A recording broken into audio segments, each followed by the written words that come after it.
Fala aí, galerinha! Tranquilidade? Aqui quem tá falando é Bruno Bittar e esse é mais um vídeo do canal do Bittar. Nesse vídeo eu vou falar aqui com vocês como chutar numa prova de vestibular ou num concurso público. E para isso eu vou usar de exemplo a prova discursivo, o exame de qualificação da UERJ, tá?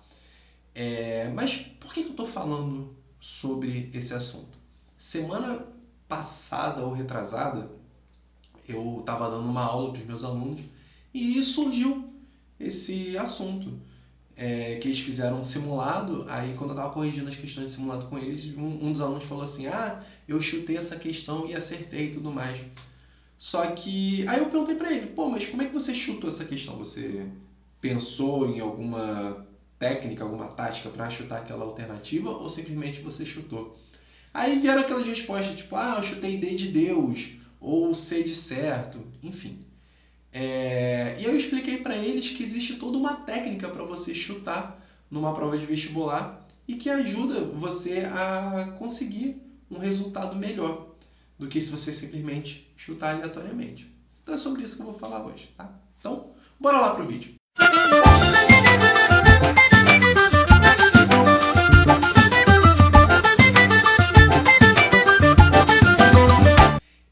A prova da UERJ, ela é diferente de uma prova da sua escola. Por que isso? Na prova da UERJ tem toda uma banca, tem toda uma preparação para que as pessoas que forem fazer a prova não sejam aprovadas, não tenham um conceito alto se elas chutarem a prova toda. Mas como assim você está explicando aqui como chutar na prova, mas a prova ela é feita para você não chutar? Vou explicar melhor. Numa prova de escola, quando você às vezes está lá no ensino médio, aí você tem prova de física, matemática e história num dia. Cada professor monta a sua prova. Às vezes é um banco de questões que o colégio tem, que circula nas várias unidades, mas o que acontece essas questões elas são independentes. Muitas vezes o professor ele não tem essa preocupação de colocar alternativas variadas. Aí você pode ter coisas como sequências de alternativas A ou mais letra C do que letra B, por exemplo. Isso eu estou falando de prova múltipla escolha. Porque os professores das várias... como é que posso dizer? Das várias disciplinas, eles não conversam entre si para fazer essa prova uniforme. Então, muitas vezes acontece do aluno chegar e falar assim, isso aí, essa prova aqui eu marquei muita letra A, então nessa próxima questão aqui eu vou marcar a letra B porque tem uma sequência muito grande de A. Não faz muito sentido. Às vezes o professor só não teve esse cuidado de colocar alternativas variadas. Tá? E na prova da UERJ, que eu peguei aqui como exemplo para falar de vestibulares e concursos públicos. Na prova múltipla escolha da UERJ, que é o exame de qualificação, tem uma banca especializada para montar essas questões, que é justamente para evitar que uma pessoa que chute, que ela simplesmente vai fazer a prova e chute todas as alternativas, para evitar que essa pessoa consiga uma pontuação melhor do que aquela pessoa que, enfim, estudou e se preparou para aquela prova. Vamos supor, se no colégio, nessa prova que o professor botou 5 alternativas A, se o aluno ele chuta só letra A, ele já conseguiu 50% da prova. Isso no vestibular, numa prova de concurso público, é inadmissível. Você não pode ter uma pessoa que vá lá, chute somente letra A e acabe ganhando, 50% da nota. Isso é impensável. Ou impensado, não sei. Enfim, na prova da UERJ, como você recebe uma única prova com todas as matérias, história, geografia, matemática, biologia, física, química, português, enfim. E como essa prova foi feita por uma banca, o gabarito ele foi pensado justamente para que se uma pessoa vá fazer a prova e chute somente a letra A, ele não tenha a possibilidade de acertar 50% da prova, por exemplo. Como é que funciona a prova da UERJ? São 60 questões e cada uma das questões tem 4 alternativas, A, B, C e D. Então, se você pegar 60 e dividir por 4, você tem aí 15 letras, não, como é que eu posso dizer? 15 incidências de cada uma dessas alternativas. Então, vão ser 15A, 15B, 15C, 15D, para serem distribuídas na prova toda, não importando se é português, matemática, história, geografia. De onde que eu estou tirando essa informação? Da minha cabeça? Não, eu realmente fiz esse levantamento, eu vou botar aí para vocês. Eu peguei as últimas 6 ou 7 provas de múltipla escolha da UERJ e coloquei os gabaritos dela numa planilha. Eu fiz o levantamento de quantas alternativas foram marcadas para cada prova, fiz uma média em cada prova de quantas incidências eu tive de cada uma das alternativas e, ao longo dos anos, eu também fiz as médias de cada uma das alternativas. Média das letras A, média das letras B, das letras C e das letras D. Isso para mostrar para vocês que realmente não importa qual é a prova múltipla escolha que você está fazendo da UERJ, você tem ali, em média, 15 incidências para cada uma das alternativas. Só que vocês podem ver que existem provas que vão ter mais letra A ou mais letra B, enfim. Então, além da média, eu também fiz o desvio padrão para cada uma das alternativas ao longo de uma prova e para cada uma das alternativas ao longo de todos os anos. Tá, mas por que eu usei média e desvio padrão? Talvez eu esteja falando grego para vocês não estejam entendendo por que eu usei essas ferramentas. Então é por isso que eu chamei a minha amiga Luísa Frix, que é formada em matemática pela UF. Já trabalhamos juntos, eu adoro ela. E ela vai explicar para vocês qual é o conceito por trás de média e do desvio padrão. Então, é com você, Luísa. E aí, galera, eu sou a Luísa, o Bruno me chamou aqui para explicar um pouquinho para vocês do que é média e desvio padrão. Então, a média já entrega o nome, né? Ela é o valor médio de todos os valores da minha amostra.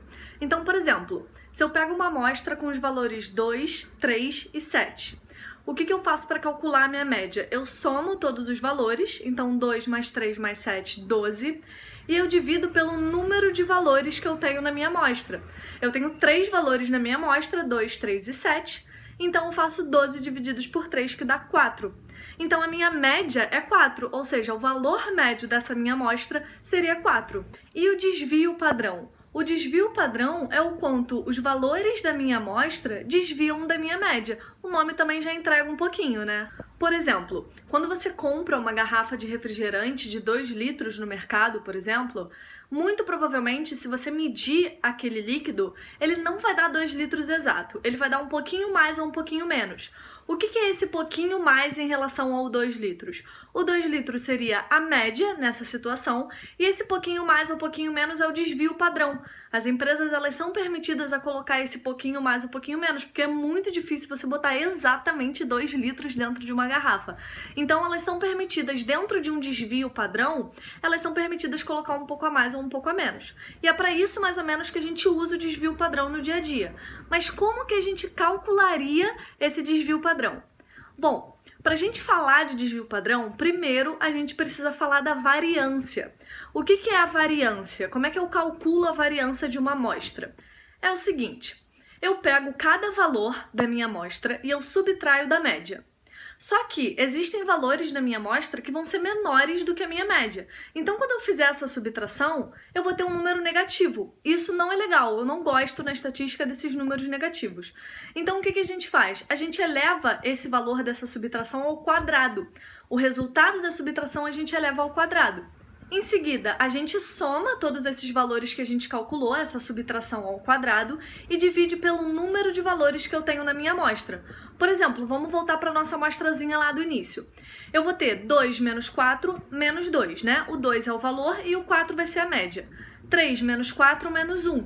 7 menos 4, 3. Então eu tenho menos 2, menos 1 e 3. Eu elevo cada um deles ao quadrado. Eu vou ficar com 4, 1 e 9. 4 mais 1 mais 9 dá 14. E aí eu divido pelo número de valores que eu tenho na minha amostra. que seria 3. Quando eu faço 14 divididos por 3, eu vou ter aproximadamente 4,7.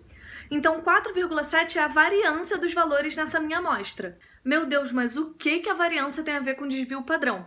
Vamos reparar uma coisa. Se eu estivesse falando nessa minha amostra da quantidade de pães que foi comprado numa casa, em cada dia. Então, num dia foi comprado 2, no outro foi comprado 3, no outro foi comprado 7. Na variância, eu vou pegar esses valores e vou levar ao quadrado. Então, eu vou estar elevando também a unidade ao quadrado. A unidade da variância vai ser o quê? Pães ao quadrado. O que não faz muito sentido. A gente não fala de pães ao quadrado. Se fosse temperatura, a gente não falaria de temperatura ao quadrado. A gente fala de temperatura, a gente fala de pão. E é aí que entra o desvio padrão. O desvio padrão é a raiz quadrada da variância. Por que a gente faz a raiz quadrada da variância? Porque quando eu fizer raiz quadrada de 4,7 pães ao quadrado, eu vou ficar com aproximadamente 2,16 pães. E aí eu não vou ter mais essa unidade de pães ao quadrado que é super estranha. Por isso que a gente faz o desvio padrão. Ficou mais claro? Tranquilão? Cara, quando eu tava vendo o vídeo da Luísa, eu não pude deixar de pensar na piada. Ela falou, não existe pão ao quadrado. Porra, pão ao quadrado é pão de forma, né? Mas, piadinhas à parte, muito obrigado pela explicação, Luísa. Então a gente consegue ver, com esse tratamento estatístico, a gente consegue comprovar que ao longo dos anos, realmente, você tem ali mais ou menos 15 incidências para cada uma das alternativas. Então, é isso que a gente tem que usar quando a gente for fazer o nosso chute. Se você sair chutando aleatoriamente ou somente uma letra no gabarito, você não vai conseguir tirar uma pontuação muito elevada. Então, é por isso que eu falo que você tem que ter um chute consciente. Você tem que saber aquilo que você está fazendo. Não sair fazendo da sua cabeça, porque a matemática mostra que você não vai ter sucesso. Tá, mas como é que eu faço para ter esse chute consciente? Como é que eu direciono o meu chute para eu ter uma chance maior de acertar? Bom, quem está fazendo vestibular, além de estar estudando, está se preparando, resolvendo provas antigas para saber como é que é o estilo de prova de cada um dos vestibulares que está prestando. E tem isso também, né? Por exemplo, a prova da UERJ, a prova múltipla escolha da UERJ, ela é um pouco diferente da prova do Enem. Enquanto uma é um pouco mais conteudista, a outra é mais interpretativa. Então, por isso que é importante, além de você estudar a matéria, você aprender como faz para resolver cada uma das provas que você está se preparando, para as quais você está se preparando. E nessa de você resolver provas antigas, você percebe que existem 3 tipos de questões. Aquelas questões que você tem uma extrema facilidade para fazer, que você bate o olho e fala assim, já sei como é que faz e sai resolvendo e acerta. Tem aquelas questões que você olha, você tem uma noção de como fazer, sabe qual é o assunto, mas tem uma dificuldade de ir lá e finalizar. Às vezes você acerta, às vezes não, então fica naquele limbo. E tem aquele tipo de questão que você não faz ideia de como resolver. Seja porque você não viu essa matéria ainda, ou porque você viu e tem realmente muita dificuldade e não consegue passar aquele conteúdo que você talvez ainda não tenha aprendido, apesar de ter visto, para uma resolução de prova, para uma resolução de questão. E um dos objetivos do estudo é você mudar essa proporção de questões que você sabe, as questões que você tem uma certa dificuldade e aquelas questões que você não faz ideia de como faz. Quanto mais você estuda e quanto mais você aprende uma matéria, e quanto mais você treina questões sobre aquela matéria, você vai aumentando o número de questões que você tem facilidade em resolver e diminuindo aquelas que você não tem ideia de como faz. Tá, e então como é que eu faço uma prova de vestibular, um concurso público? Primeiro você vai começar por aquelas questões que você acha mais fáceis. São aquelas questões que, como eu falei, você sabe como fazer. Aí isso vai variar de pessoa para pessoa. Tem gente que vai ter mais facilidade em história, outras em química, matemática, enfim. Faz aquela que você tem mais facilidade, que você acha mais fácil, que é para você não perder tempo, tá bom? Pegou a prova, foi lá para aquele assunto que você tem mais facilidade. Olhou a primeira questão, é fácil? Resolve. Olhou a segunda questão, é fácil? Resolve. Olhou a terceira, tem uma certa noção de como faz? Olha para ler. Viu que vai dar um pouco mais de trabalho e que você não está conseguindo resolver direto? Já passa para a próxima questão, mas marca que você não resolveu aquela, para você não se perder. E assim você vai. Aquelas questões que você acha fáceis, que você tem condições de resolver ali na hora e de uma forma rápida, você vai lá e vai resolvendo. Aquelas que você sabe como faz, mas sabe que vai perder muito tempo ali para resolver aquela questão, você deixa para depois. E aquelas que você não tem noção nenhuma de como faz, você também deixa para depois. Assim você vai varrer toda a prova resolvendo aquelas questões mais fáceis, então você já tem uma pontuação aí garantida. Depois você volta para o começo da prova, ou para aquela parte que você tem mais facilidade, e começa a resolver aquelas que você tem um pouco mais de dificuldade. Aquelas que você sabe como faz, mas que ficou meio travado ali. Nessa hora que você voltar para resolver aquelas questões que você tem uma noção de como faz, mas que teve uma certa dificuldade, você vai perceber dois grupos de questões. Aquelas que você vai perder um pouco mais de tempo, mas que vai conseguir resolver e vai achar a resposta certa. E aquela que você, por ter noção de como fazer, você pode não chegar na resposta certa, mas vai ter certeza de quais são as alternativas erradas. E isso é muito importante para quando a gente for chutar. E o que você faz com essas questões que você sabe quais são as alternativas erradas? Você já vai eliminando essas alternativas.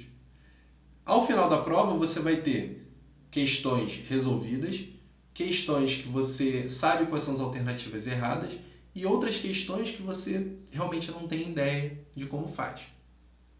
Qual é o próximo passo? Passar para o cartão resposta. Por quê? Você não pode ficar perdendo tempo só resolvendo a questão. Você tem que passar para o cartão resposta, porque é o cartão resposta que você vai entregar para ser corrigido mais para frente pela banca.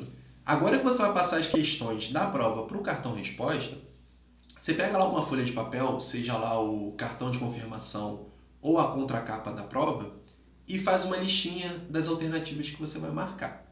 Como assim? Conforme você vai passando, questão 1, letra A, você vai contabilizando quantas vezes você marcou cada uma das alternativas. Então, por exemplo, questão 1, letra A, uma vez letra A. Questão 2, letra C, uma vez letra C. Questão 3, letra C, duas vezes letra C. E assim, ao final das marcações no cartão resposta, você vai ter uma contagem de quantas vezes você marcou cada uma das alternativas. Agora que você sabe quantas vezes você marcou cada uma das alternativas, você pode voltar na prova naquelas questões que você sabe quais são as alternativas erradas e começa a resolver chutando elas. Então vamos supor que você tenha marcado 14 letras A, 10 letras B, 12 letras C e 13 letras D. Aí você pega uma questão que você eliminou as letras C e D. Então você está em dúvida entre A e B. Qual alternativa você vai chutar? A letra B. Porque ela é que teve menos incidência ao longo da prova. E assim você vai fazendo. Quando você estiver em dúvida entre duas alternativas, vê quais aquelas que você já marcou, ou melhor, quais aquelas que você marcou mais e chuta aquelas que têm menos marcações. Assim você vai varrer toda a prova com as questões que você sabe quais são as alternativas erradas. Tá, mas e como é que eu faço para aquelas questões que eu não tenho ideia de como resolver? Bom, no seu cartão resposta, agora você tem as questões que você tem certeza de como resolver e você já marcou também aquelas que você estava em dúvida. Então você faz uma nova contagem, ou melhor, quando você for marcando essas questões que você estava em dúvida, você já vai fazendo a contagem para fazer o levantamento e saber quantas você marcou de cada uma das alternativas. Aí você volta para aquelas questões que você não tem ideia de como resolver e marca tudo na alternativa que teve menos incidência. Lembrando que tudo isso que você está fazendo, você tem que ter em mente qual é a média das alternativas marcadas ao longo dos anos.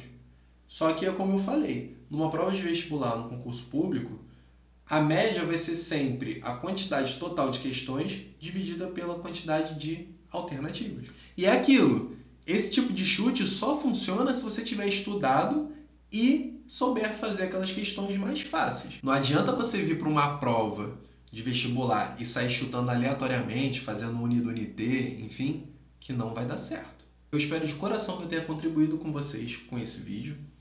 E espero também que quando vocês forem fazer a prova do vestibular, que essas dicas ajudem vocês a tirarem notas altas. E se vocês gostaram desse vídeo e dessas dicas que eu dei para vocês, comenta aqui embaixo. E quando vocês forem fazer a prova do vestibular também, avisa para mim que vocês conseguiram uma nota boa. Eu vou ficar muito, muito, muito feliz. Então é isso, galera. Esse aqui foi mais um vídeo do canal do Bitar. As redes sociais, como vocês já sabem, estão aqui embaixo na descrição do vídeo. Tem um link para o Instagram e página no Facebook do canal do Bitar. E também tem os meus perfis pessoais no Twitter e no Instagram. Twitter, onde eu falo muita besteira e compartilho meme. E o meu Instagram, onde eu posto as fotos dos meus Pokémon. Eu estou muito feliz de ter gravado esse vídeo, principalmente pela contribuição da Luísa, pessoa de quem eu gosto muito e também estou morrendo de saudade. Então, Luísa, um beijão e a gente se vê no próximo vídeo. Valeu!